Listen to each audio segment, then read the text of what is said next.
Tout travail procure de l'abondance. Chers téléspectateurs, bienvenue dans cette nouvelle édition du journal universitaire dont j'ai le réel plaisir de présenter pour vous. Ouvrons ce journal par la soutenance de la thèse de doctorat du professeur ordinaire Jean-Marcel Mbikaï de la faculté de pédagogie et de didactique des disciplines de l'Université pédagogique nationale, thèse intitulée Pédagogique et évaluation formative de l'apprentissage des sciences appliquées à l'Institut supérieur des statistiques de Kinshasa. Cette cérémonie a eu lieu le mercredi dernier à l'UPN. Valongolou et Georges Ndilumbi étaient présents pour les comptes du journal universitaire. En soutenant brillamment pour la deuxième fois la thèse de doctorat devant les éminents professeurs à l'Université pédagogique nationale, le professeur ordinaire Jean-Marcel Mbikaï Pagna, actuel directeur général de ISESKIN, a laissé entendre que ses travaux doctoraux de plus portent sur les enjeux pédagogiques et évaluation formative de l'apprentissage des sciences appliquées à l'Institut supérieur des statistiques de Kinshasa.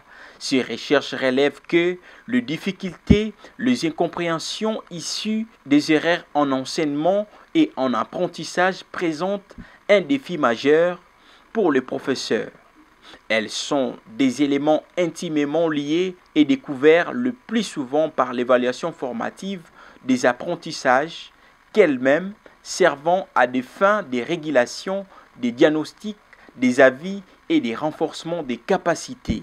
Cependant, plusieurs recherches montrent d'une part que l'évaluation formative des apprentissages apparaît difficile à mettre en pratique par le professeur et qu'elle n'est pas ou peu actualisée dans l'enseignement supérieur et universitaire. D'autre part, des études montrent qu'il y a un écart entre les discours sur l'évaluation formative et les pratiques menées en place dans ces milieux. De ces faits, a-t-il poursuivi, il sera pratiquement impossible de situer les difficultés et les incompréhensions en apprentissage des sciences appliquées dans un bon outil pour l'évaluation formative des apprentissages. C'est pourquoi, en poursuivant comme objectif principal d'explorer les pratiques de professeurs des statistiques dans les instituts supérieurs des statistiques à l'égard de l'évaluation formative en statistique et le principe d'action qui les guide dans leur pratique. Une étude de cas multiples a été menée auprès de 10 professeurs de l'Institut supérieur des statistiques de Kinshasa, ISESKIN, son site de recherche. Ainsi, cette dissertation a abouti à la plateforme logicielle permettant aux enseignants d'évaluer objectivement les étudiants avec un questionnaire et des réponses intégrées en avance, ce qui permet de répondre aux critères de pertinence et de gagner en temps de correction avec un système d'archivage électronique et des statistiques automatiques. Cet aboutissement très innovateur et contributif qui a valu le titre de docteur en didactique des disciplines avec la mention « La plus grande distinction ». Ceci après évaluation et la délibération du jury à huis clos. Après délibération à huis clos, le jury a pris la décision suivante. Monsieur Mbikaï Pagna Jean-Marcel a réussi à l'ensemble de l'épreuve avec la mention « La plus grande distinction ». Voilà ce qui justifie son couronnement par le secrétaire général académique de l'IPN faisant d'office de la rectrice. Au sortir de la salle, Bidoc, Jean-Marcel Mbikaï est revenu sur l'apport de son travail. La quintessence de ma deuxième thèse de doctorat, c'était sur les enjeux pédagogiques, sur l'évaluation formative. Nous avons constaté à un certain moment que les systèmes d'enseignement dans notre pays, il y a des lacunes. Et ces lacunes-là poussent à un certain moment qu'il y ait un jugement, soit subjectif, soit objectif, selon l'humeur des enseignants. Vous avez compris l'interaction entre les apprenants et les enseignants eux-mêmes. Ok? Je donne un exemple pratique pour faire comprendre la profondeur de la chose à tout le monde. Je suis enseignant et je dois venir dispenser les cours comment ouvrir une boîte électronique alors que moi-même, je n'ai jamais ouvert ça. Ça, c'est un grand défaut. Vous comprenez? Ça, ce sont des exemples simples parce que moi, je suis trop pragmatique dans tout ce que je fais.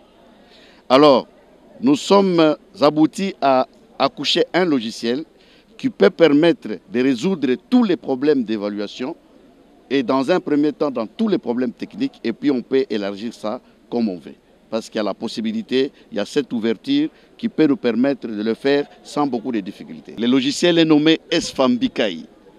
Et c'est sur Internet, il y a les liens. Et si vous voulez, vous pouvez avoir les liens et sans problème. Et déjà aujourd'hui, ça va vraiment être lancé normalement. Parce que j'ai déjà la confirmation que ça marche normalement. Cette cérémonie s'est clôturée dans une ambiance qui n'a pas dit son nom.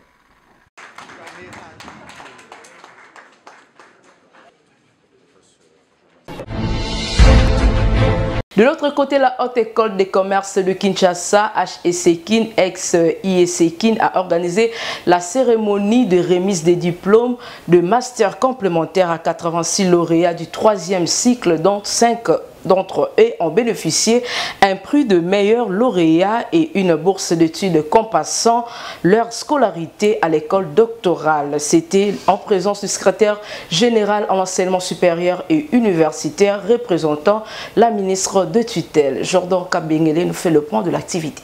Moi, c'est Marie-Thérèse.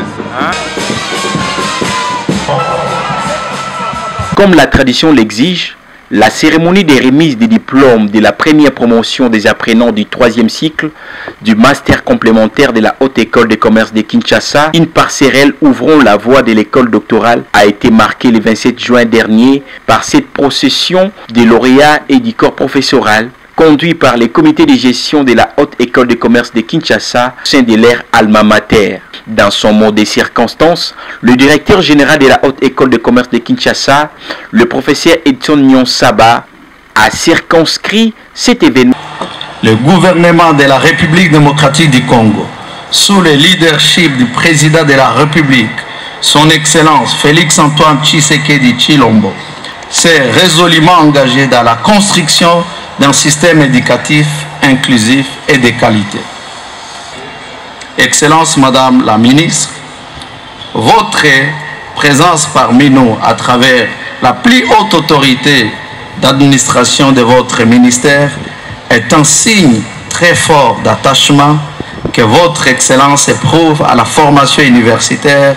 Les programmes de master complémentaires pour lesquels nous clôturons la formation de la première promotion ce jour est une réponse à la préoccupation que pose l'arrêté ministériel numéro 101 du 13 février 2023, modifiant et complétant l'arrêté ministériel numéro 175 du 22 décembre 2015 portant normes d'opérationnalisation des enseignements du 3e cycle dans les établissements de l'enseignement supérieur et universitaire de la République démocratique du Congo.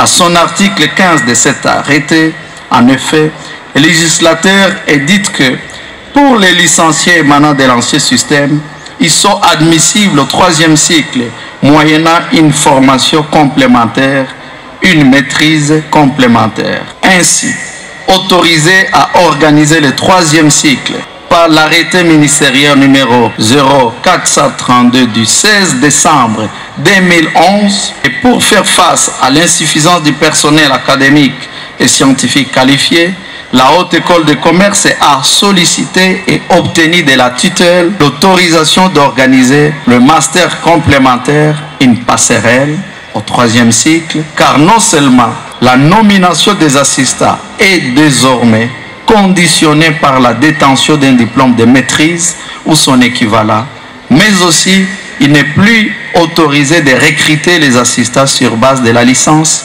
l'ancien système. Et ça n'était suivi du mot du secrétaire général académique de la recherche et du représentant de lauréats qui ont salué l'avènement de la mise en place du master et celui du secrétaire général qui a émis le vœu de continuer avec le système LMD, car c'est le rebord avec la vision du chef de l'État qui consiste à hausser les standards de la nation congolaise à tous les niveaux. Après les allocutions des uns et des autres, l'heure était à la proclamation des résultats des 86 lauréats du jour sur un total de 190 inscrits et 145 passant les épreuves, suivi de leur remise de diplômes et les prix aux 5 meilleurs d'entre eux qui se sont distingués, qui ont bénéficié d'une bourse d'études qui va couvrir leurs frais de scolarité durant leur cursus doctoral. Rappelons que le système LMD reste le meilleur partant duquel le gouvernement souminois doit s'y pencher. Parlons à présent de l'Académie des Beaux-Arts qui a tenu un symposium le mercredi dernier dénommé Table ronde. Cette activité a eu comme thème le patrimoine culturel colonial et le partage entre la République démocratique du Congo et le Royaume de Belgique de la recherche à la valorisation. Tonton Biongo et Valongolo étaient présents pour les comptes du journal universitaire. C'est par le mot des circonstances du professeur Pichdi Henri Kalama, directeur général de l'Académie des Beaux-Arts de Kinshasa, qu'a débuté ce symposium dénommé Table ronde sur les patrimoines culturels, colonial et partage entre la RD Congo et les royaumes de Belgique. D'entrée des jeux, plusieurs sous-thèmes étaient abordés par les différents intervenants, entre autres politique culturelle de K11 dans le contexte de son 60e anniversaire, exploité par le professeur Bart Reimer-Kerst, suivi par Madame Lo Debrine qui a exploité la question du passé colonial et celle de la restitution. À son tour, le professeur Kim Christians a épinglé la prestation du CADOC, esquisse de recherche et ambition pour renforcer la coopération avec la République démocratique du Congo. Le professeur Bart Dermarsen a martelé sur la position de K11 allant de recherche sur la province aux formes concrètes des restitutions. Le prof Placide Mombembele s'est apaisanti sur l'initiative de l'Université de Kinshasa de la création des masters en gestion des collaborations et du patrimoine. Le professeur Siavira a enrichi l'assistance sur le rôle de l'Institut national des archives. Le directeur général de l'Académie des Beaux-Arts donne ainsi les objectifs de ces symposiums. Nous avons une histoire coloniale avec la Belgique et que par rapport à cette relation, il y a un patrimoine à préserver, un patrimoine qui va des objets d'art en passant par des archives. En tant qu'expert, donc vous voyez un peu l'université, l'Académie des Beaux-Arts, l'Université de Kinshasa, les K11, nous sommes des techniciens. Les politiques, ils ont leur manière de traiter la question, mais nous, le plus important ici, c'est de voir comment est-ce que nous faisons avancer cette problématique liée aux archives en préparant un cadre. Donc en soulevant quelques questions qui sont, vous avez entendu, des questions juridiques, des questions d'accessibilité aux archives, tout en étant ici pour les chercheurs. Nous sommes une école qui a été fondée pendant la période coloniale. Les archives liées à cette école, les archives liées au fondateur de cette école. Donc je crois qu'il y a beaucoup plus à se réjouir de l'ouverture de cette problématique autour du patrimoine partagé que parler des conclusions. Très satisfait du bon déroulement de cette activité, le professeur Bart Reimer-Kerst place un mot. On voudrait se rendre compte ici sur place comment est la situation, puisque on a beaucoup de livres et tout ça à Leuven, mais je crois que c'est important d'avoir de la connaissance de la situation ici et aussi pour les gens d'ici, les Congolais, d'avoir des contacts à Leuven pour évidemment collaborer ensemble. Et donc je crois que c'est une tâche aussi pour les universités, pour les institutions d'éducation supérieure de ouvrir cette histoire aux gens et surtout aux jeunes. Mais pour faire cela d'une façon objective, il faut avoir des archives qui sont accessibles. Et un des éléments qui sont vraiment très importants, c'est qu'il y a des archives chez nous, en Belgique, il y a des archives ici.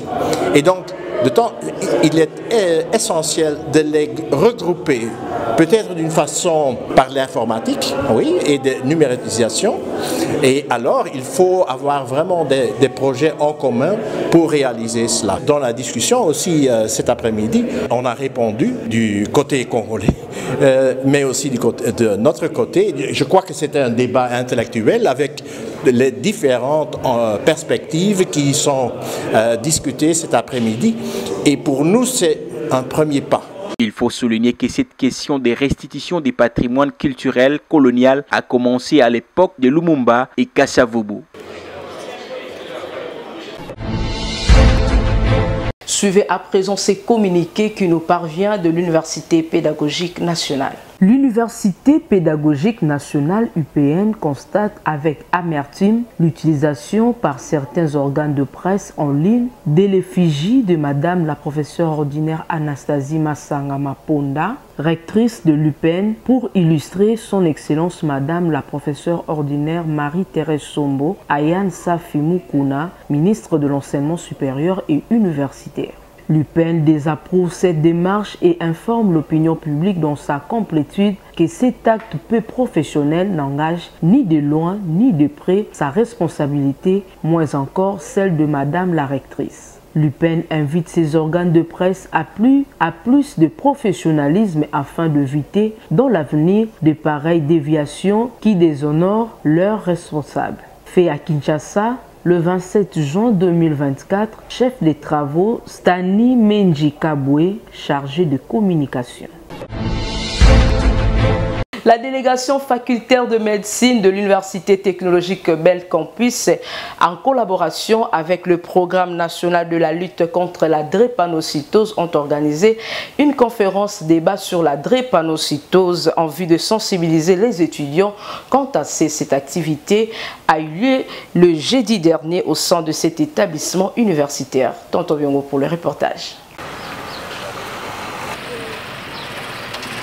C'est par le mot des circonstances du professeur Dr Andy Banga Mamouela, doyen de la faculté de médecine de l'Université technologique Bel Campus, qu'a débuté cette conférence débat sur la sensibilisation et la lutte contre la drépanocytose. Une conférence organisée par la délégation facultaire de cette institution en marge de la célébration de la Journée mondiale de lutte contre la drépanocytose, célébrée chaque 19 juin. 3 sous-thèmes étaient à l'ordre du jour, à savoir l'enfant, la drépanocytose et ses complications, développées par le docteur Dieu merci Betoukou Messo, drépanocytose et grossesse abordée par le docteur Freddy Mwamba, et drépanocytose et atteinte cardiaque enrichie par le docteur Raphaël Otudi. Les 3 orateurs ont souligné que la drépanocytose, appelée anémie falciforme ou anémie, est une maladie héréditaire liée à une anomalie de l'hémoglobine, une maladie génétique la plus répandue dans la région en RDC. Chaque année, 50 000 nouveau-nés y sont touchés par la forme sévère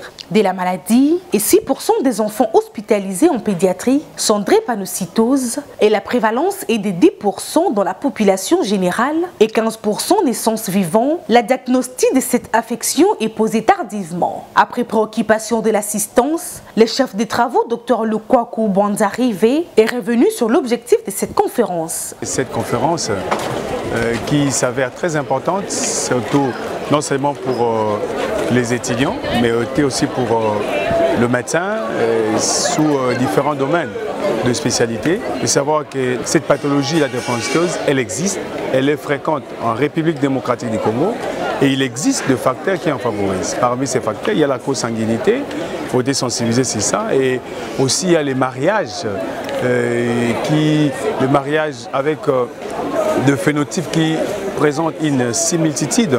Et ces mariages peuvent aboutir à la naissance des enfants drépanocytaires. Donc nous étions obligés de les sensibiliser, de faire appel à toute la population aussi congolaise, ainsi qu'à la population aussi. Il y a lieu de faire des approches thérapeutiques très importantes pour permettre non seulement à la prévention, mais aussi aboutir à la faire à dire qu'il y a possibilité de compter ou de dire zéro drépanocytose. Signalons que cette conférence est clôturée par le mot de la directrice du programme national de la lutte contre la drépanocytose, du délégué facultaire de médecine et la dépistage volontaire.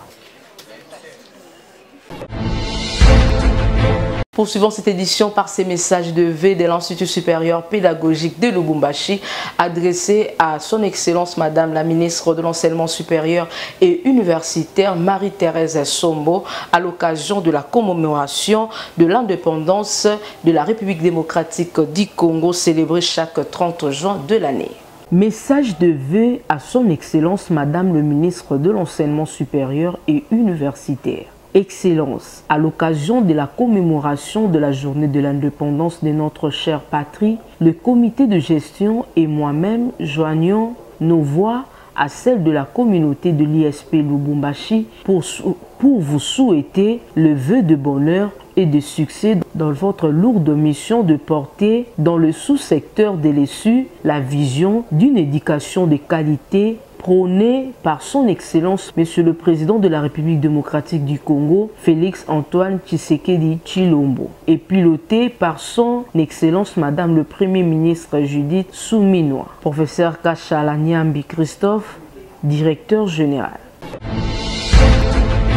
Toujours dans le même registre à Kinshasa, 64 ans après l'indépendance, quel héritage, les enjeux et défis actuels de la jeunesse, c'est le thème du colloque Lipanda organisé par le Forum d'éveil patriotique Bilengue Totelema en collaboration avec la coordination estudiantine de l'université chrétienne Cardinal Malula. Une activité qui a eu lieu ce vendredi au sein de cet établissement universitaire. Magloire Landou et Tonton Biongo signe cet élément.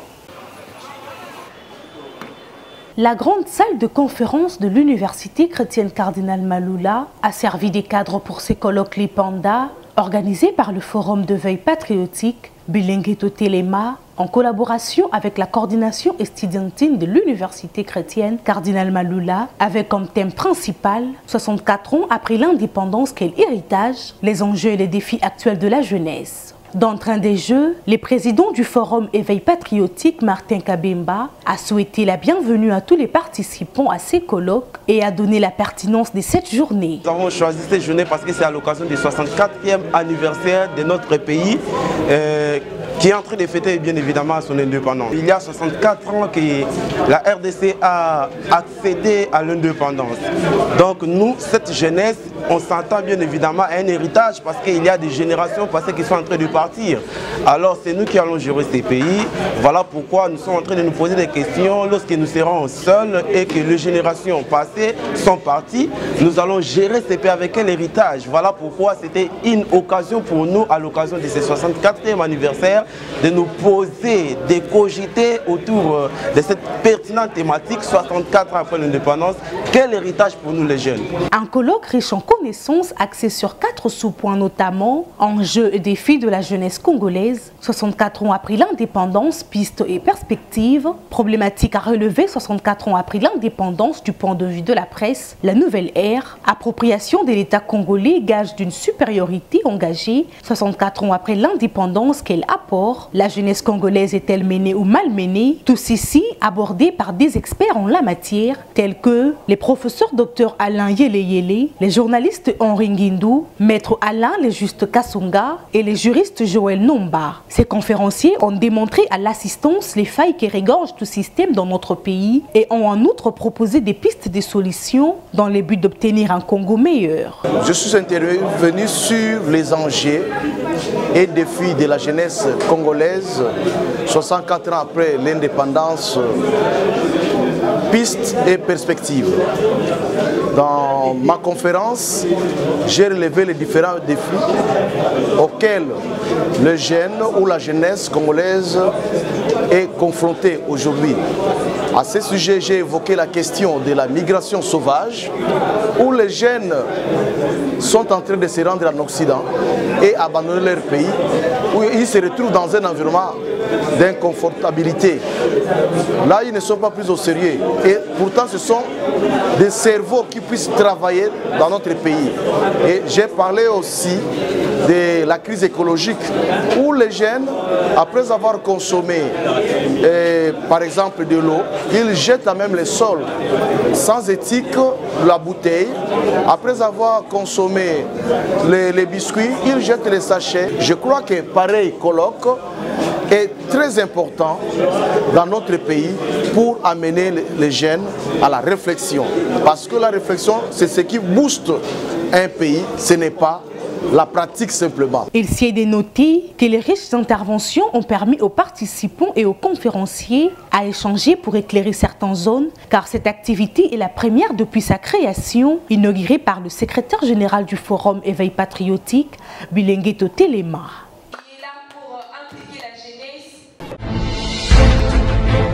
Dans la province du Conseil oriental, l'université protestante Cœur du Congo de Mbuji-Mayi, que dirige le professeur Monseigneur Dieudonné Chikanya, a organisé une formation sur la clinique pastorale en collaboration avec la délégation de l'ECC national venue de Kinshasa du 18 au 20 juin 2024. L'objectif était de sensibiliser les intellectuels sur la pratique du dialogue. Suivez cet élément que vous propose Tonton Bio.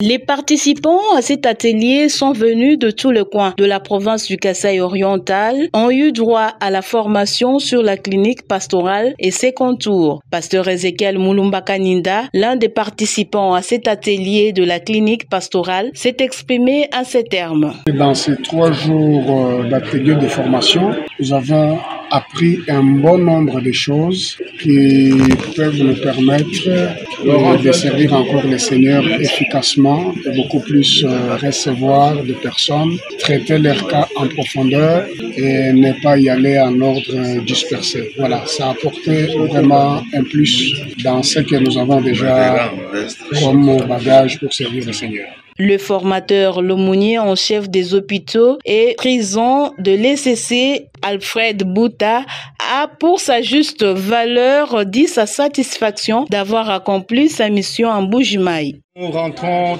vraiment satisfaits en disant merci d'abord à notre Seigneur qui nous a fait survoler les eaux et les airs jusqu'à atterrir ici à Mbuji-Mayi et réaliser avec notre Dieu les objectifs qui ont été largement atteints. Et nous en sommes très satisfaits et contents.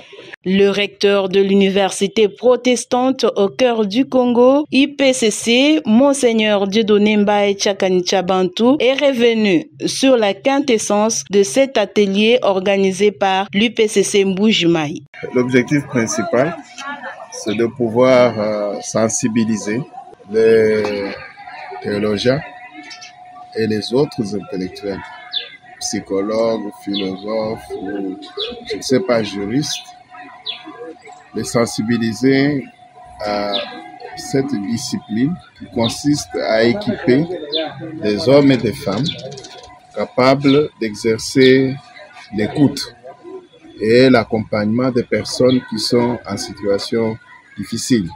Cet atelier de 3 jours avait pour mission de sensibiliser les théologiens et les autres intellectuels tels que les psychologues, les philosophes, les juristes à la clinique pastorale qui est une discipline qui consiste à équiper les hommes et femmes capables de développer l'écoute et l'accompagnement des personnes en situation difficile. C'est la fin de cette édition, chers téléspectateurs. Merci de prêter attention à notre présentation derrière la caméra Tonton Biongo, réalisée par Emmanuel Lema, toujours sous la coordination de l'honorable André Mouchongo Machara. Quant à moi, je vous dis au revoir et bonne suite de programme chez vous.